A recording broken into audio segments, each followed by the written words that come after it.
आज हम देख रहे हैं बीजी व्यंजक का टॉपिक पूरा। हम तो इस वीडियो में हमने स्टार्टिंग से लिया है चर राशि, यानी कि चर राशि वे राशि जो अपने प्रश्नानुसार या प्रश्न के अकॉर्डिंग हम अपने बदल सकते हैं। एक्स वाई जेड या ए बी सी डी काखा गाघा जो भी होता है अपने मन से जो लेते हैं उसको स्वेच्छर यानी कि अपनी इच्छा अनुसार जिसको लेते हैं वो चर राशि कहलाती है। इसको इंग्लिश में बोलते हैं वेरिएबल। ठीक, अचर राशि जो होती है उसको कांस्टेंट बोला जाता है।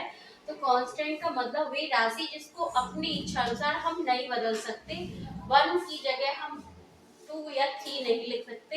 इसी प्रकार जो भी डिजिट होती है डिजिट को कांस्टेंट अचर राशि बोला जाता है।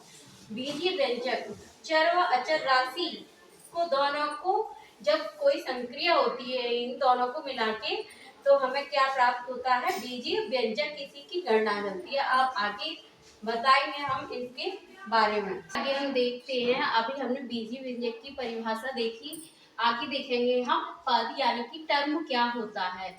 तो टर्म जो बनता है वो अचर और चर राशि को मिला के ही बनता है।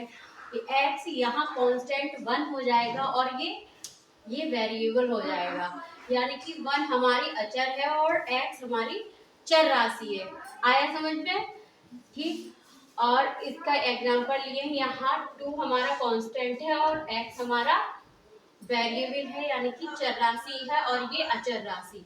अब देखते हैं एक पदी यानी कि जिसको इंग्लिश में कहा जाता है मोनो। मोनो जहाँ वर्ड आता है वहाँ हमारा मतलब एक से रहता है, यानी कि एक पद होता है जो व्यंजक एक पद का होता है उसे एक पदीय बोला जाता है। मोनोमियल 3x 2y या 3z, और भी एग्जाम्पल लिए जा सकते हैं 4x 4a 4b 5b 5b square, कुछ भी ले सकते हैं।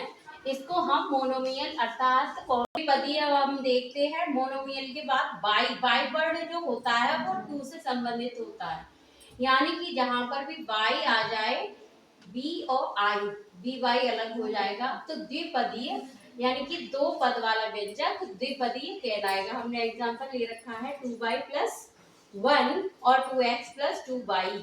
ऐसे कई एग्जांपल होते हैं, हम आगे देखेंगे क्वेश्चंस में।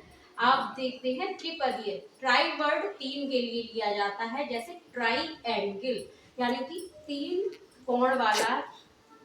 यहाँ त्रिपदीय अर्थात जिस व्यंजक में केवल 3 टर्म हो, ठीक है, ना दो हो, 3 वाला त्रिपदीय कहलाएगा।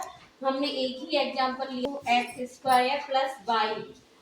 अब देखते हैं बहुपद, यानी कि 3 से अधिक जब पद हो जाएंगे यानी कि उसको बोला जाएगा बहुपद, यानी कि इसको इंग्लिश में बोलते हैं पोलोनियम। तो हमने यहाँ पे एक एग्जांपल ले रखा है जिसमें 1 2 3 4 यानी कि 4 पद हैं, तो ये 4 पद वाला बहुपद में ही गिना जाएगा। आगे देखते हैं हम।